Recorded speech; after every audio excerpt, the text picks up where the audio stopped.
అందరికీ నమస్తే అండి. Good morning. ఈనాడు, ఆంధ్రజ్యోతి, సాక్షి, ఆంధ్రప్రభ 4 వార్తాపత్రికల్లో వచ్చిన వార్తలు, వాటిలో వాస్తవాలు, ఉద్దేశాలు అన్నీ కూడా మనం ఈ వీడియోలో డిస్కస్ చేద్దాం. యాక్చువల్ నిన్న ఈ వీడియో రిలీజ్ అయ్యేసరికి 8:50 దాటింది కదా. నిన్న చాలా ప్రాబ్లం అయింది. ఎందుకంటే మనం ఒక 30-35 నిమిషాల వీడియో రికార్డ్ చేస్తాం. అది మోర్ దాన్ 10 GB ఉంటుంది. దాన్ని ప్రీమియర్లో రెండరింగ్ పెట్టేసరికి ఒక అరగంట టైం పడుతుంది. అది కొంచెం ఫైల్ సైజ్ తగ్గుద్ది. దాన్ని అప్లోడ్ చేస్తాం. దాన్ని అప్లోడ్ చేసినా సరే యూట్యూబ్లో అసలు అప్లోడ్ అయిపోతుంది. 15 మినిట్స్లో అప్లోడ్ అయిపోతుంది. కానీ ప్రాసెసింగ్కి చాలా టైం తీసుకుంటున్నారు. ప్రాసెసింగ్ అని, చెక్-ఇన్ అని మోర్ దెన్ 1 అవర్ తీసుకుంటున్నారు అనమాట. అందుకే నేను యూట్యూబ్ వాళ్ళతో మెయిల్ చేసి, యూట్యూబ్ టెక్నికల్ టీంతో మెయిల్ చేసి మన సమస్య చెప్పాము. వాళ్ళు కూడా ఏం చేయలేము, మార్నింగ్ ట్రాఫిక్ అవర్స్ ఎక్కువగా ఉన్నాయి, ఆ టైంలో యూట్యూబ్ మొత్తం ట్రాఫిక్ ఉంటుంది, సో ఏమీ చేయలేము అన్నారు. అయినా మ్యాక్సిమం నేను ట్రై చేస్తున్నాను. ఒక్కోరోజు ఇన్ టైం అయిపోతుంది, ఒక్కో రోజు లేట్ అవుతుంది అనమాట, డ్యూ టు టెక్నికల్ ఫెయిల్యూర్స్. అంతకుమించి ఇంకేమీ లేదు. నేనైతే రోజు ఈ టైంకి 6:15 to 6:20 మధ్యలో రికార్డింగ్ స్టార్ట్ చేసేస్తున్నాను. టైంకి ఇవ్వాలని నేను రోజు తాపత్రయపడుతున్నాను. అందులో ఏం తేడా ఉండదు. తర్వాత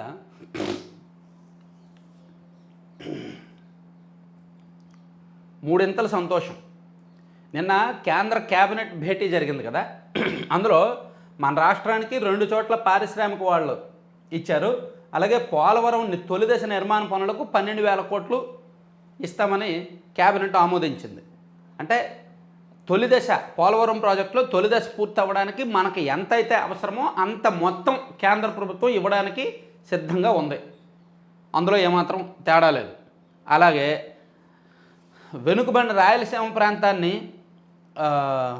పారిశ్రామిక ప్రాంతంగా తీర్చిదిద్దడానికి 2,137 కోట్లు శాంక్షన్ చేశారంట. అలాగే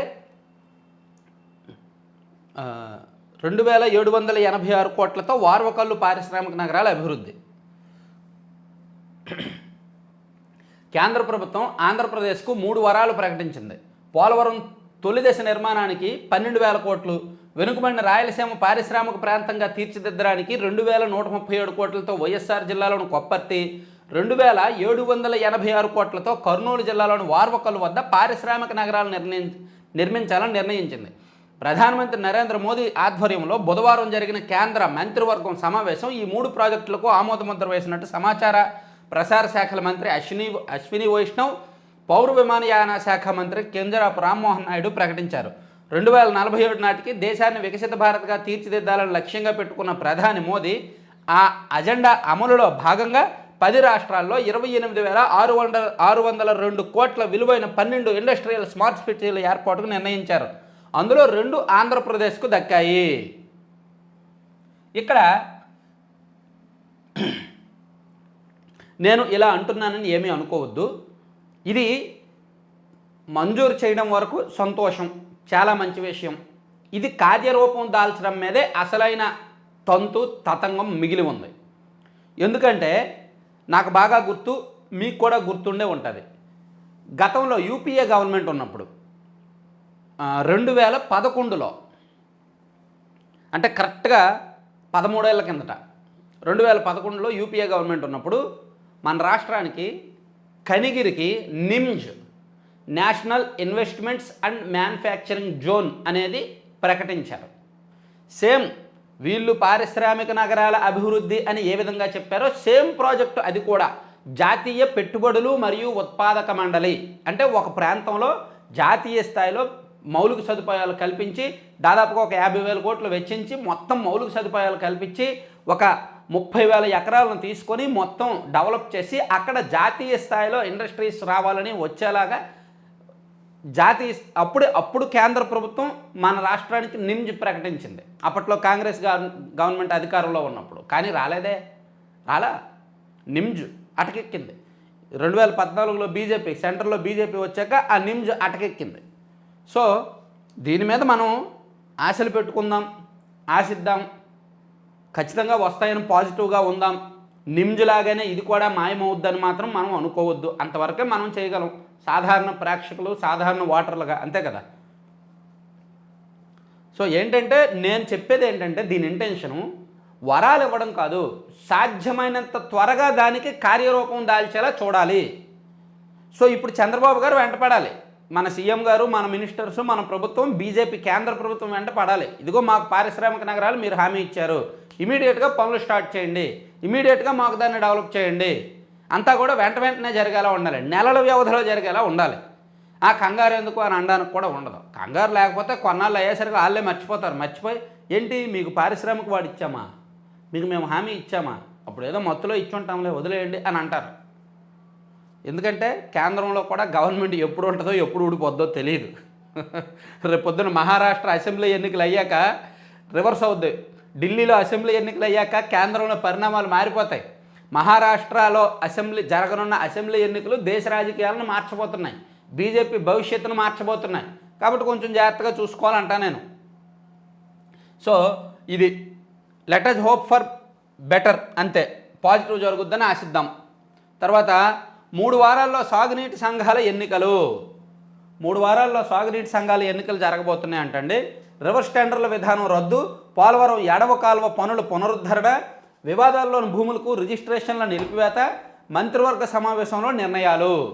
రాష్ట్రంలో సాగునీటి సంఘాలకు 3 వారాల్లో ఎన్నికలు నిర్వహించాలని రాష్ట్ర మంత్రివర్గం నిర్ణయించింది.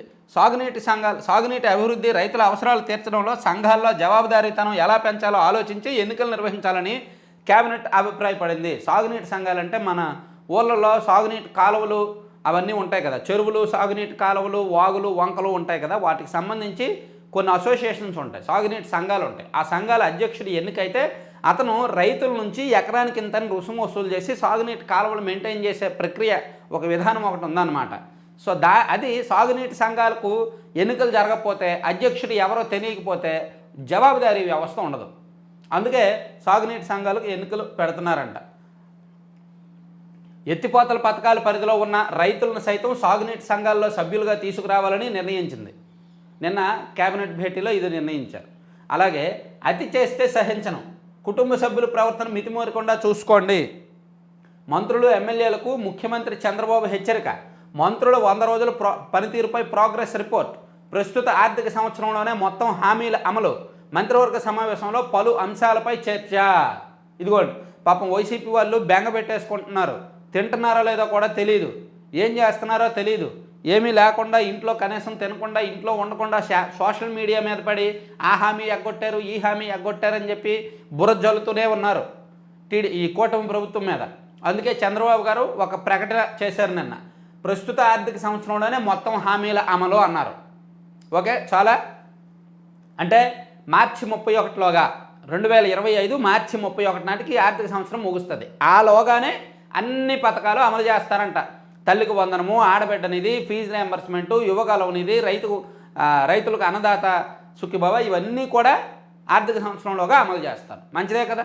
ఎప్పుడు అమలు చేస్తారు, ఎత్తేసారా అని అడిగారు కదా, టైం తీసుకుంటారు. ఆర్థిక సంవత్సరంలోగా అమలు చేస్తారు.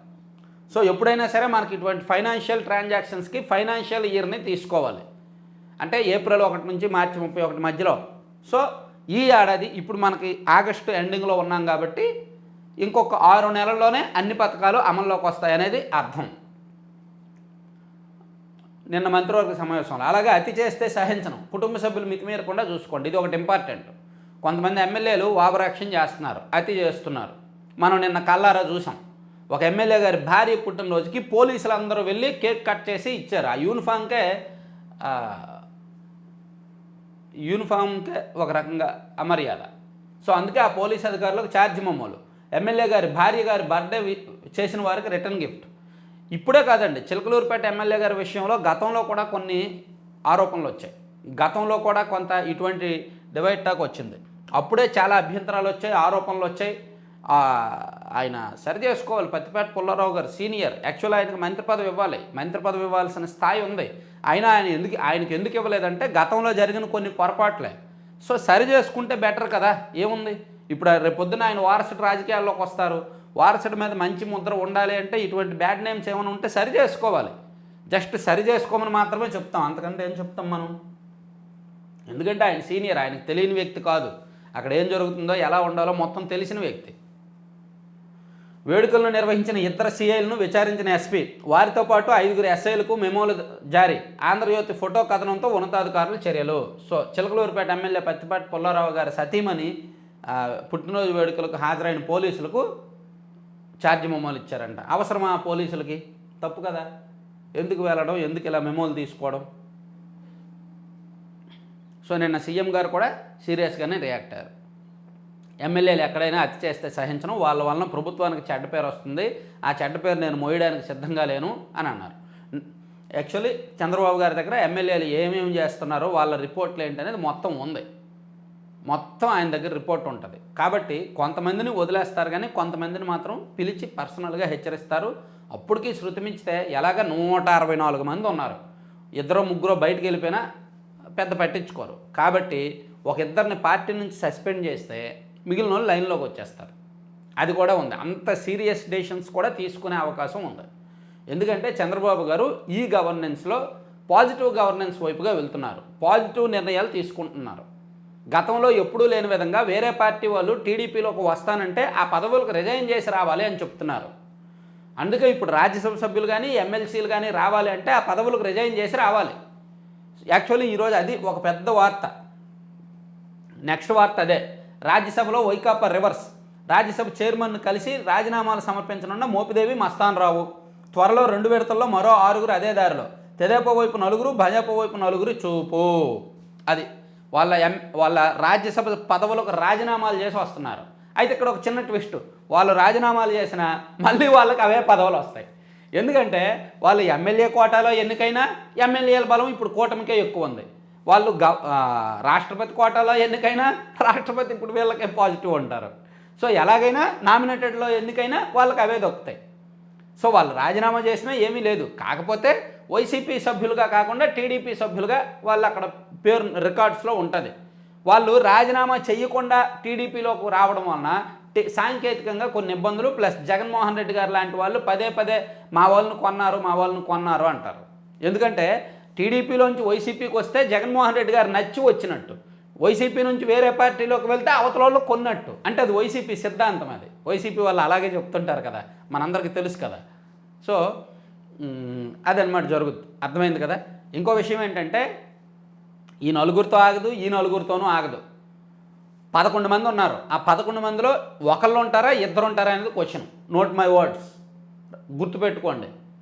నెక్స్ట్ మంత్ లేదా ఆ నెక్స్ట్ మంత్లో వైసీపీలో ఉన్న 11 మంది రాజ్యసభ సభ్యుల్లో 2 మిగులుతారు, లేదా ఇద్దరిలో ఒకలే మిగిలినా ఆశ్చర్యపోవక్కర్లా.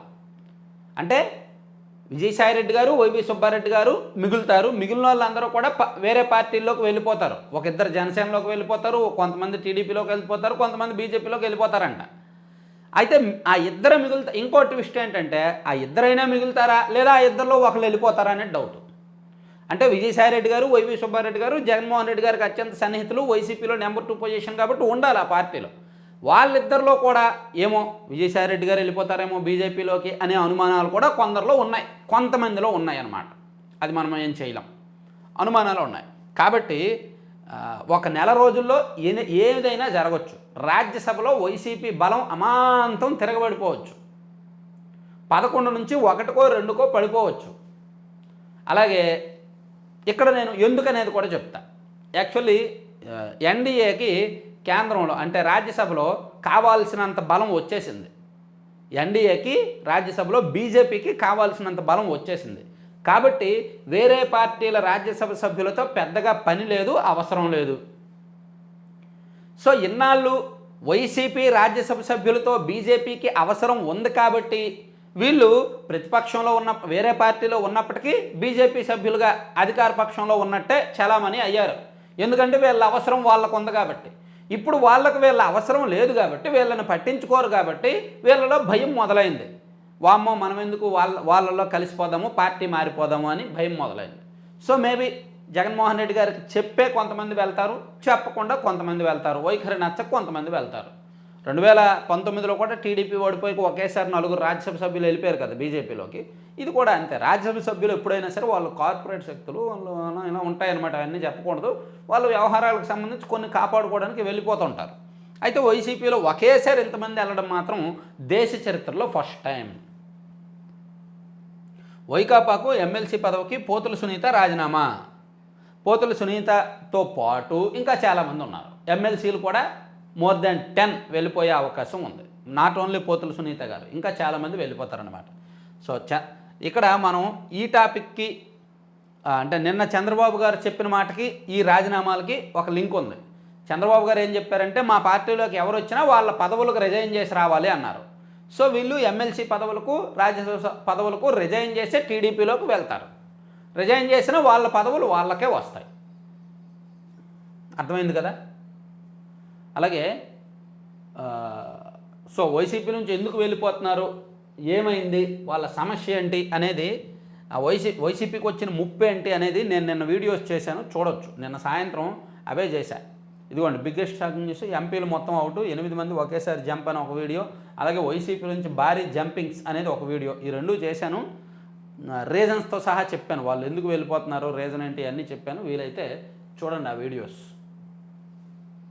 తర్వాత 31నే పెన్షన్లు అంటండి. 1వ తేదీన సెప్టెంబర్ 1వ తేదీన ఆదివారం వచ్చింది కదా, కాబట్టి ఒకరోజు ముందే పెన్షన్లు ఇద్దామని ప్రభుత్వం నిర్ణయం తీసుకుంది. కాబట్టి ఈరోజు 29 అంటే ఎల్లుండే పెన్షన్లు ఇస్తారు. ఒకవేళ సాంకేతిక కారణాలతో ఏదో ఒక 5% మందికో 10% మందికో ఇవ్వలేకపోతే వాళ్ళకు 2వ తేదీన ఇస్తారంట. ఎన్టీఆర్ భరోసా కింద ప్రభుత్వం అందించే సెప్టెంబర్ నెల పెన్షన్లను ఈ నెల 31న లబ్ధిదారులకు పంపిణీ చేయనున్నారు. 1న ఆదివారం సెలవు దినం కావడంతో ప్రభుత్వం ఈ నిర్ణయం తీసుకుంది. 31న అందుకోలేకపోయిన లబ్ధిదారులకు 2న అందించాలని జిల్లాలకు ఆదేశాలు జారీ చేసింది. వీలైనంత వరకు 31నే 100% పంపిణీ చేయాలని స్పష్టం చేసింది. 30వ తేదీ నాటికే బ్యాంకుల్లో పింఛన్ నగదు జమ చేస్తామని, అదే రోజు విత్డ్రా చేసుకోవాలని సూచించిందంటండి. అది కథ. తర్వాత నూజివీడు IIITలో 1000 మంది విద్యార్థులకు అస్వస్థత, ఆహారం వికటించి వాంతులు విరేచనాలు కడుపు నొప్పితో అవస్థలు గుట్టుగా ఉంచిన యాజమాన్యం. 1000 మంది విద్యార్థులకు నూజివీడు IIITలో ఇప్పుడు కాదు, గత 10 రోజుల నుంచే అంట. ఎందుకంటే నాకు తెలిసిన వాళ్ళు కూడా, మా వాళ్ళు కూడా ఉన్నారు నూజివీడు IIITలో.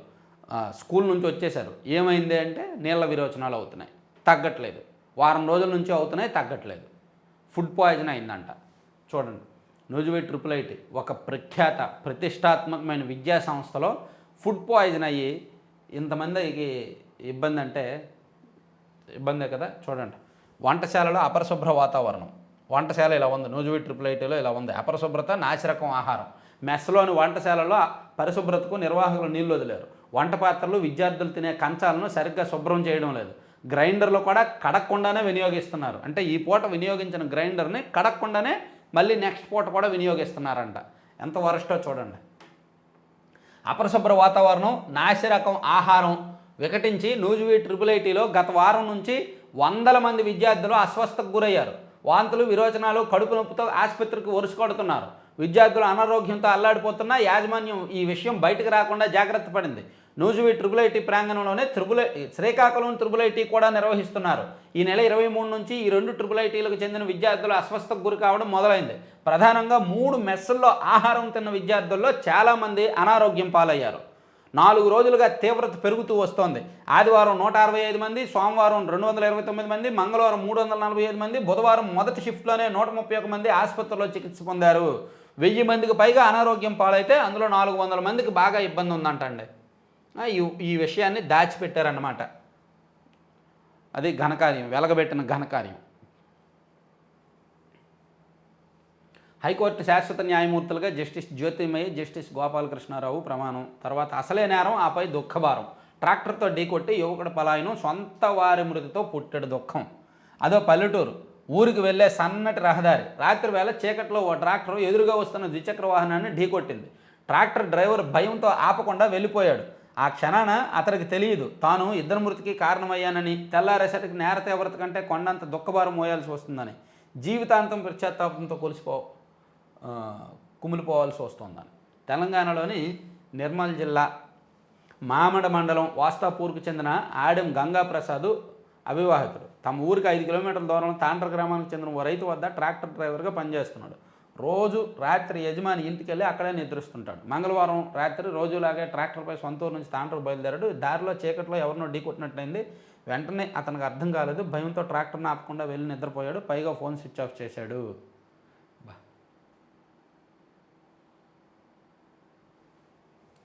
అతను ఢీకొట్టింది కూడా సొంత వాళ్ళనే. భయంతో ఆపకుండా వెళ్ళిపోయాడు. తీరా అతను ఎవరిని ఢీకొట్టాడంటే 12వ పేజీలో ఇచ్చారు, చూద్దాం ఒకసారి. వాళ్ళ సొంత వాళ్ళనే ఢీకొట్టాడు. వరుసకు అన్నదమ్ములైన శ్యామరావు, సంతోష్లను ఢీకొట్టాడు అనమాట అతను ట్రాక్టర్తో. ఢీకొట్టేసి గుద్దేసి ఇంకా భయంతో వెళ్ళిపోయాడు. అదే అక్కడ ఆపి చూసి హాస్పిటల్కి జాయిన్ చేసి ఉంటే వాళ్ళ సొంత వాళ్ళే కదా బతికేవాళ్ళు. అలనాటి ఎలా ఉండేదో తెలుసా? అలనాటి ఎలా ఉండేదో తెలుసా? బాగుంది. వారవకల్లు స్మార్ట్ ఇండస్ట్రియల్ సిటీ. అక్కడ ఏమేమి తయారు చేస్తారు, ఎంత పెట్టుబడులు, ఎన్ని ఎకరాలు, పెట్టుబడి సామర్థ్యం, ఉద్యోగ సామర్థ్యం ఇచ్చారు. 45,000 మందికి ఉద్యోగాలంట. కొప్పత్తి స్మార్ట్ ఇండస్ట్రియల్ సిటీ ఈ రెండింటికి ఇచ్చారు 300 సంతోషం. నేడు బంగాళాఖాతంలో అల్పపీడనం, ఉత్తర కోస్తాకు భారీ నుంచి అతి భారీ వర్షం. బజాపల కొల్లం గంగిరెడ్డి నేడు పురంధేశ్వర సమక్షంలో చేరుక. అంతర్జాతీయ ఎర్రచందనం స్మగ్లరు వైకాపా నేత కొల్లం గంగిరెడ్డి దంపతులు అంతే. మరి బీజేపీలోకి వెళ్ళాలంటే సిఐడి కేసులో, ఈడీ కేసులో, స్మగ్లింగ్ కేసులో ఏదో ఒకటి ఉండాలి. ఆ ఉన్నోళ్ళే బీజేపీలోకి వెళ్తారు, లేకపోతే ఇంకెందుకు వెళ్తారు బీజేపీలోకి? చేర్చుకున్న వాళ్ళకి సిగ్గు ఉండదు, చేరే వాళ్ళకి సిగ్గు ఉండదు, చెప్పుకున్న మనకి సిగ్గు ఉండదు. అతి చేస్తే సహించొద్దు.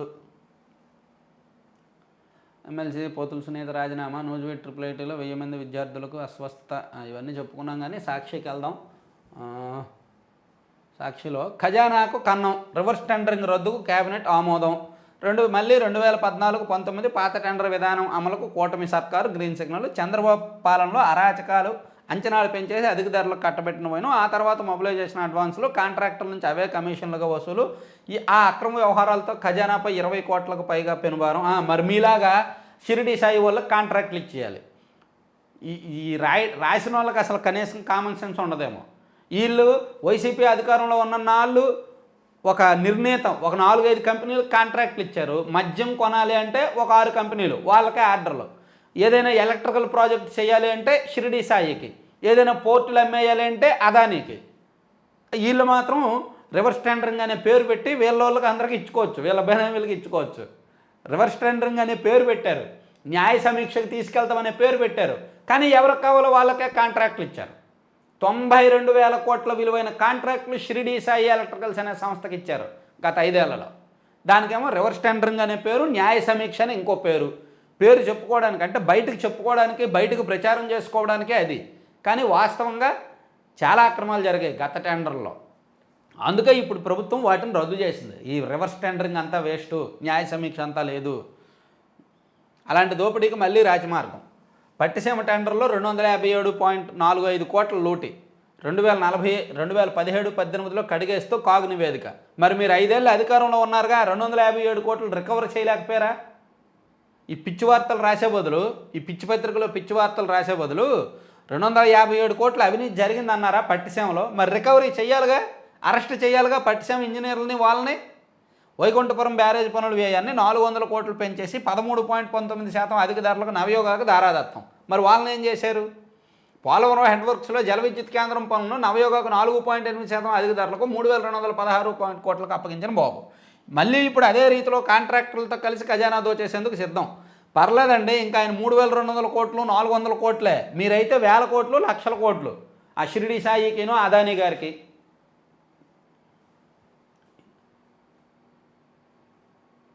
అదనమాట సాక్షి. వీళ్ళకే సాధ్యమయ్యే వార్తలు రాస్తారు, వీళ్ళ ప్రపంచం అంతా వేరు. ఇది నమ్మేవాడు కూడా ఇప్పుడు ఏం చేస్తారు తెలుసా? దీన్ని ఇలా ఒక వార్త రాస్తారు, ఆ వార్త ఒక తప్పుడు దారిలో వెళ్తున్న వార్త.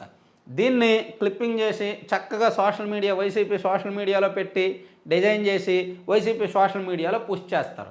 అది సోషల్ మీడియాలో గొర్రెలు ఉంటాయి కదా, అది నిజమని నమ్మే గొర్రెలు, వాళ్ళు దాన్ని ప్రచారం చేస్తారు. ప్రచారం చేసి మన ఛానల్ సబ్స్క్రైబర్స్ కొంతమంది ఉంటారు, ఆ గొర్రెల్లో కొంతమంది మన ఛానల్ సబ్స్క్రైబర్స్ కూడా ఉన్నారు. అంటే ఇలా అంటున్నాను నేను అనుకోవద్దు.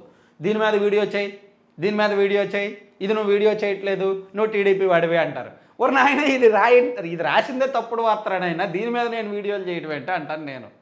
అదే సమస్య వాళ్ళకి నాకు. వాళ్ళు ఫేక్ ప్రచారాలు నమ్ముతారు, తప్పుడు వార్తలు నమ్ముతారు, దాన్ని నిజం నిజం నిజం అనుకుంటారు. దాని నుంచి వాళ్ళు బయటకు రారు, బయటకు తీసుకురాలేము. ఇంకా జాలి పడడం తప్ప ఏమీ చేయలేం.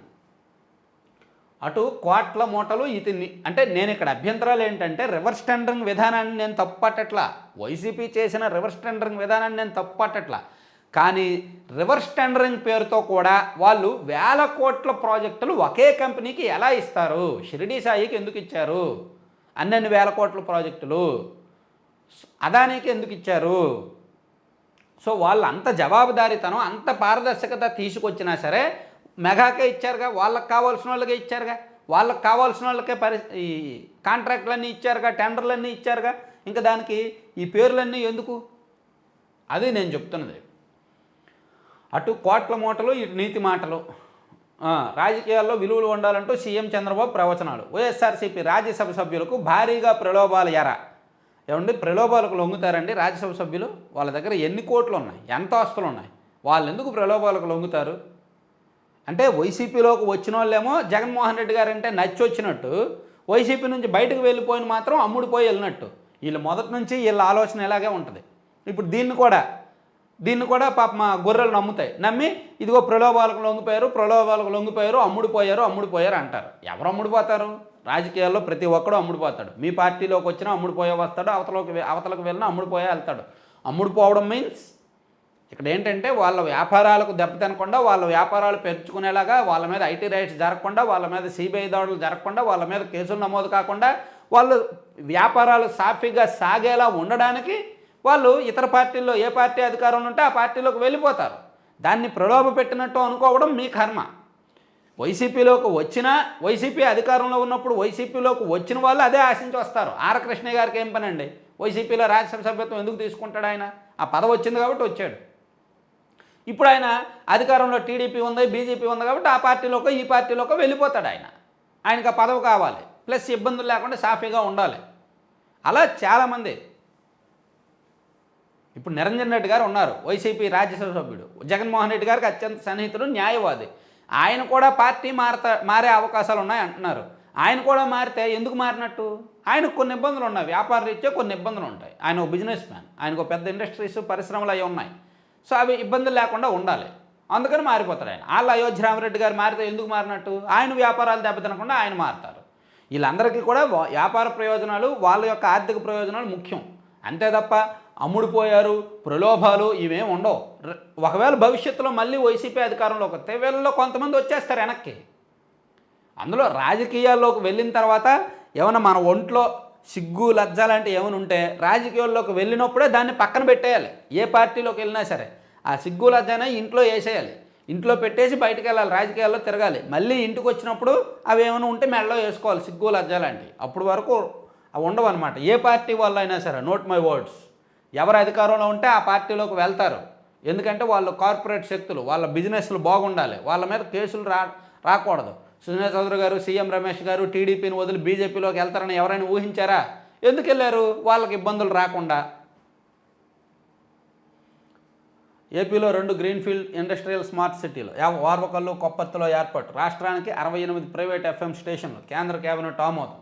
2027 నాటికి పోలవరం పూర్తి చేస్తా. ప్రాజెక్టుకు కేంద్రం నిధులు కేటాయించడం హర్షణీయం. కొప్పర్తి, వార్వకల్లు పారిశ్రామిక పార్కులతో పెట్టుబడులు, ఉపాధి లభిస్తాయి. రాజశేఖర్ రెడ్డి 2009 వరకు పోలవరం పనులు జరగకుండా అడ్డుపడ్డారు. టీడీపీ హయాంలో పనులు సాగి ఉంటే 2021కే ప్రాజెక్టు పూర్తయ్యేది. చంద్రబాబు. తర్వాత లక్ష్మీ విలాస్, దర్పమా అధికార దాహమా? దర్శ నుంచి పోటీ చేసిన గొట్టిపాటి లక్ష్మి గారు ఎమ్మెల్యేగా ఓడిపోయినప్పటికీ ఆమె ఎమ్మెల్యే హోదాలోనో లేదంటే అధికారిక హోదాలోనో వెళ్ళి తనిఖీలు చేస్తున్నారు, కుర్చీల్లో కూర్చుంటున్నారు అని చెప్పి రాశారు. అలాగే తమ్ముళ్ళ అరాచకం అని పేదల గూటికి చిహ్నంపై పసుపు సమ్మెట. రాజధాని అమరావతిలో పేదలు ఉండడానికి వీల్లేదన్న చంద్రబాబు సహా టీడీపీ పెద్దలు అధికారంలోకి రాగానే తమ పంతం నెగ్గించుకుంటున్నారు. పేదలకు స్థలాలు ఇవ్వడాన్ని నిన్న మొన్నటి వరకు కోర్టుల ద్వారా అడ్డుకున్న టీడీపీ మోకలు ఇప్పుడు ఆ పేదల గూడుపై సమ్మెట పోటలతో చెలరైపోతున్నారంట. హైకోర్టు శాశ్వత న్యాయమూర్తులకు 2 ప్రమాణం. ఓకే, ఇంకా లోపల పేజీలు ఏమున్నాయి చూద్దాం. లోపల పేజీల్లో ఇదే ఇచ్చినట్టున్నారు. 3వ పేజీకి వెళ్దాం, నెక్స్ట్ పేజీకి కూడా వెళ్దాం. ఎంతైనా మనకి ఇష్టమైన పేపర్ కదా. పొంచి ఉన్న వాయుగండం. ఏపీలో 2 గ్రీన్ఫీల్డ్ ఇండస్ట్రియల్ పార్కులు. జగన్ కృషి ఫలితమే పోలవరం నిధులు. అంబటి రాంబాబు గారు. ఈయన ఒకడు పోలవరం గురించి తెలియదంటాడు, పోలవరం గురించి మాట్లాడతాడు. ఏమనంటే ఫీల్ అయిపోతారు. ఏం చేయాలి చెప్పండి? ఈయన అన్నాడుగా, పోలవరం ఏమిటో నాకు తెలియదు, పోలవరం ఎవరికీ అర్థం కాదు, ఎందుకంటే నాకు అర్థం కాలేదు కాబట్టి అన్నాడు ఆయన. మరి ఆయనకు పోలవరం అంటే అర్థం కానప్పుడు ఎందుకు పోలవరం గురించి మాట్లాడాలి? ఆ మాట పలికే అర్హత లేదు కదా, అర్థం చేసుకోరు. అంబటి రాంబాబు గారు తెలివైన వ్యక్తి, మాటకారి, మంచి మేధావి. అటువంటి వ్యక్తి కూడా పోలవరం గురించి నాకు తెలియదు అన్నాడు. తెలియదు అన్నప్పుడు ఇంక దాని గురించి మాట్లాడకూడదు. సీసీ ఫుటేజీ ఇప్పట్లో ఇవ్వలేం. 3వ రోజు ఈవీఎం వెరిఫికేషన్లో అధికారులు ట్విస్ట్. పిఎస్ఎల్ నుంచి ఫుటేజీ సేకరణ ప్రక్రియ పూర్తి కాలేదని వెల్లడి. తమ సందేహాలను నివృత్తి చేయాలని ఫిర్యాదులు పట్టు. మాక్ పోలింగ్ బహిష్కరణ అర్ధంతంగా ముగిసిన వెరిఫికేషన్. ఓకే, సాక్షి అయిపోయింది. ఇప్పుడు ఆంధ్రజ్యోతి చూద్దాం. ఆంధ్రజ్యోతి చూస్తే ఇది ఛార్జ్ మెమరీ చారుకున్నాం. తర్వాత వైసీపీ స్థాయికి మనం దిగజారొద్దు, నేను ప్రభుత్వ స్థాయి పెంచుతుంటే, ఇదిగోండి వైసీపీ స్థాయికి దిగజారొద్దు, నేను ప్రభుత్వ స్థాయిని పెంచుతుంటే కొందరు బుల్రాజులతో కూలుస్తున్నారు, ఒకరిద్దరు తప్పులతో మొత్తానికి చెడ్డపేరు, టీడీపీ ఎమ్మెల్యేల శైలిపై సీఎం సీరియస్. నేనేమనుకుంటున్నానంటే ఒకరిద్దరు ఎమ్మెల్యేలను సస్పెండ్ చేసేయండి పార్టీ నుంచి, నిజంగా సీరియస్గా పార్టీ నుంచి సస్పెండ్ చేసి పడేయండి, మిగిలిన వాళ్ళు లైన్లోకి వచ్చేస్తారు. ఖచ్చితంగా సస్పెండ్ చేయాలి. ఆ ప్రక్రియ కూడా జరుగుద్ది, ఖచ్చితంగా ఆ ప్రయత్నాలు కూడా జరుగుతున్నాయి. ఎందుకంటే కొంతమంది ఓవర్ చేస్తున్నారంట. తర్వాత ఏపీకి పారిశ్రామిక మణిహారం, కొప్పత్తి, ఓర్వకల్లు పారిశ్రామిక నగరాలకు కేంద్రం ఓకే, ఇది ఇందాక చెప్పుకున్నాం కదా అదే. తర్వాత జగన్కు బిగ్ షాకు, వైసీపీకి మోపిదేవి కుట్టిపోయి ఎమ్మెల్సీ పోతుల సునీత కూడా రాజ్యసభ సభ్యత్వానికి మోపిదేవి వెంకటరమణ నేడు రాజీనామా, త్వరలో తెలుగుదేశం పార్టీలోకి. అదే దారిలో మరో ఎంపీ బేదా మస్తాన్ రావు, ఆళ్ళ అయోధ్యరామరెడ్డి, బోసు, బాబురావు వైసీపీని వేడతారని ప్రచారం. మేడా రఘునాథ్ రెడ్డి, ఆర్ కృష్ణయ్య కూడా పార్టీలో ఉంటే భవిష్యత్తు ఉండదనే. ఇక వైసీపీలో మిగిలేది ఎంపీలు వైవి, సాయిరెడ్డి, నట్వాని, నిరంజన్ రెడ్డి. మండలి సభ్యత్వానికి సునీత రాజీనామా. నట్వాని కూడా వైసీపీ మెంబర్ ఏమీ కాదు, ఆయన ఏదో ముఖేష్ అంబానీ గారి తరఫున ప్రతినిధిగా వచ్చాడు. ఆయన కూడా వైసీపీలో సభ్యత్వం ఏమీ లేదు ఆయనకు. వైసీపీ వాళ్ళు రాజ్యసభ ఇచ్చారంతే, ఆయన కూడా బీజేపీలోకి వెళ్ళిపోతారు. నిరంజన్ రెడ్డి గారు కూడా డౌటే, నిరంజన్ రెడ్డి గారు కూడా పార్టీలో ఉంటారో లేదో డౌటేనంట. అది తర్వాత ఇప్పుడు అత్యంత కీలకమైన అంశం అండి, మనం చెప్పుకోవాలి. నిన్న TV5లో మూర్తి గారి డిబేట్ వచ్చింది కదా, ఎంతమంది చూశారో కానీ. హీరోయిన్ కాదంబరి జత్వాని ఆమె లైవ్లోకి వచ్చారు. వచ్చి కన్నీరు మున్నీరుగా విలపించారు, చాలా దారుణంగా ఏడ్చారు. నాకే ఆ వీడియో, ఆమె మాటలు వింటుంటే నాకే కాస్త ఎమోషనల్గా ఫీల్ అయ్యా నేనే. అంత టార్చర్ పెట్టారంట ఆమెను, చిత్రహింసలు పెట్టారు. నటి కాదంబరి, ఆమె తల్లి ఆశ ఆవేదన, కుటుంబ సభ్యులతో మాట్లాడిన ఏపీ అధికారులు, కన్నీటి పర్యంతమవుతూ వివరాల వెల్లడి, తొలిసారి బయటకు వచ్చిన నటి. ఇంకో విషయం ఏంటంటే ఆయన కుక్కల విద్యాసాగర్ అంట ఆమెకు అసభ్యమైన ఫోటోలు పంపించేవాడంట, ఇప్పుకొని ఉన్న ఫోటోలు పంపించేవాడంట ఆమెకు. ఇదిగోండి ఆమె వెల్లడించారు, ఆ ఫోటోలు కూడా చూపించారు. ఆ ఇప్పుకునే కల్చర్ ఏంటండి, మళ్ళీ ఏమనంటే ఆ పార్టీ వాళ్ళు ఫీల్ అవుతారు. ఇప్పుకునే కల్చర్ ఏంటండి పార్టీలో, ఎవడు పడితే ఆడు ఇప్పేస్తున్నాడు, ఎక్కడ పడితే అక్కడ ఇప్పేస్తున్నాడు, ఏంటిది? పార్టీ చాలా సీరియస్గా ఉండాలి, సీరియస్గా చెప్తున్నా. అసలు జగన్మోహన్ రెడ్డి గారు అలా అది బయటపడిన వెంటనే సస్పెండ్ చేసి పడేయాలి పార్టీ నుంచి. అరే బాబు, నువ్వు అసలు రాజకీయాలకు అనప్పుడు మన పార్టీలో నువ్వు ఉండొద్దని సస్పెండ్ చేసేయాలి. ఇంక రెండో వాడు అలా చేయడు. ఫస్ట్ వాడు చేస్తే ఆయన్ని సస్పెండ్ చేసినట్టే చేసి మళ్ళీ లోపల పెట్టుకున్నారు అతన్ని. మళ్ళీ ఇంకొకడు అదే పని చేశారు, అతని మీద కూడా ఎటువంటి చర్యలు తీసుకోవట్లా. ఇప్పుడు ఇదిగో ఇంకో ఫోటో బయటకు వచ్చింది. ఏమండి, ఒక హీరోయిన్ని వేధించడానికి నగ్న ఫోటోలు పంపిస్తారండి? అది మన కల్చర్ అండి? ఒక అమ్మాయికి నగ్న ఫోటోలు పంపిస్తారా? చూడండి, ఆమె చెప్పారు, ఆ ఫోటోలు కూడా చూపించారు. ఇప్పుడు ఆమె చెప్పి వదిలేస్తే నేను నమ్మేవాడిని కాదు, ఆ ఫోటోలు కూడా చూపించారు. 3 రోజులు వీటీపీఎస్ గెస్ట్ హౌస్లో నిర్బంధం, అత్యంత కర్కశంగా వ్యవహరించారు. బాబునే అరెస్ట్ చేశాం మీరెంత అని బెదిరించారు. నెలసరిలో నాప్కిన్స్ కూడా అనుమతించలేదు. బెజవాడలో వేధింపులు జీవితాంతం మర్చిపోలేం. తెల్ల కాగితాలపై సంతకాలు చేయించుకున్నారు. ఆశ, కుక్కల విద్యాసాగర్ అసభ్య చిత్రాలతో వేధించారు. వృద్ధులైన తల్లిదండ్రులను అన్యాయంగా తీసుకొచ్చారు. కనీసం ఫోన్ కాల్ కూడా చేసుకొనివ్వలేదు కాదంబరి జత్వాని. కొందరు పోలీసు అధికారులు తమ అధికారాన్ని ఉపయోగించి నన్ను, నా కుటుంబాన్ని తీవ్రంగా వేధించారు. వాళ్ళ వేధింపుల నుంచి నేను ఇప్పటికీ కోలుకోలేకపోతున్నాను. సరిగ్గా నిద్ర కూడా పట్టని పరిస్థితి. ఓ క్రిమినల్ బ్యాక్గ్రౌండ్ ఉన్న వ్యక్తి ఇచ్చిన తప్పుడు ఫిర్యాదు ఆధారంగా నన్ను, నా కుటుంబాన్ని దారుణంగా వేధించారు అని కాదంబరి జత్వాని నటి, వైద్యురాలు ఆమె నిన్న సంచలనమైన ఆరోపణలు చేశారు. మేబీ ఆ ఇష్యూ చాలా గట్టిగా ఉండే అవకాశం ఉంది. పాపం వైసీపీలో ఇంత జరుగుతున్నా సరే ఆ పార్టీని అభిమానిస్తున్నారు చూడండి, ఆ నాయకుడిని అభిమానిస్తున్నారు చూడండి, హ్యాట్స్ ఆఫ్ అండి వాళ్ళకి. ఇంత జరుగుతున్నా ఇన్ని వరస్ట్, అరే ఇంతకంటే వరస్ట్ ఉండదు అనుకున్న ప్రతిసారి ఇంకా వరస్ట్గా బయటకు వస్తున్నాయి ఇన్సిడెంట్స్. అయినా సరే ఆ పార్టీ మీద ఆ నాయకుడి మీద అభిమానం లేదంటే వాళ్ళకి సన్మానం చేసి గుడి కట్టాలి. ఎంత ఉదారత బాబు. పులివెందుల బిల్లులన్నీ క్లియర్. గత టీడీపీ ప్రభుత్వంలో పనులు చేసిన వారికి ఇప్పటికీ పెండింగ్. బకాయిలు 1,50,000 కోట్ల పైనే. బాధితుల్లో చాలామంది టీడీపీ వాళ్ళే. కానీ పులివెందులతో పాటు కడప కాంట్రాక్టర్లకు 100 కోట్ల చెల్లింపు. గతంలో టీడీపీ గవర్నమెంట్ ఉన్న వాళ్ళకి బిల్లులు ఇవ్వలేదు, కానీ పులివెందుల్లో కాంట్రాక్టర్లకు మాత్రం 100 కోట్ల బిల్లులు ఇచ్చేశారంట. కమిషన్లు తీసుకొని ఇచ్చేసి ఉంటారు. తర్వాత వైపీఎస్లపై ఎఫ్ఐఆర్లు. 7 ఐపీఎస్లపై కేసులు కత్తి. ఇప్పటికే 2పై ఎఫ్ఐఆర్ నమోదు. రఘురామ కేసులో పివి సునీల్ పిఎస్ఆర్ పైన, ముంబై నటి ఫిర్యాదు చేస్తే కాంతిరాణా టాటా విశాల్ గున్ని పైన, తర్వాత అన్బురాజన్ ఫకీరప్పపై కేసు పెట్టాలంటున్న సిబిఐ, కాకాని కేసులో విజయారావు పైన, వైసీపీకి వంత పడినందుకు చిక్కుల్లో ఐపీఎస్లు, వైఎస్ హయాంలోనూ ఐపీఎస్లకు అదే పరిస్థితి. 5 ఏళ్ళు అధికారంలో ఉన్న ఒక పార్టీ, ఆ పార్టీకి అనుకూలంగా మారిన పాపానికి ఐపీఎస్ల మీద ఎఫ్ఐఆర్లు, ఐపీఎస్ల మీద కేసులు. ఏం పార్టీయో ఏం కల్చరో ఏమనంటే ఫీల్ అయిపోతారు, కానీ ఏంటో. సో ఇది ఆంధ్రప్రభ కూడా ఆల్మోస్ట్ అన్ని అవే వార్తలు. రివర్స్ టెండరింగ్ రద్దు, ప్రభుత్వానికి చెడ్డ పేరు తేవద్దు, పోలవరం పునరుజ్జీవం, ఇవన్నీ చెప్పుకున్నాయే.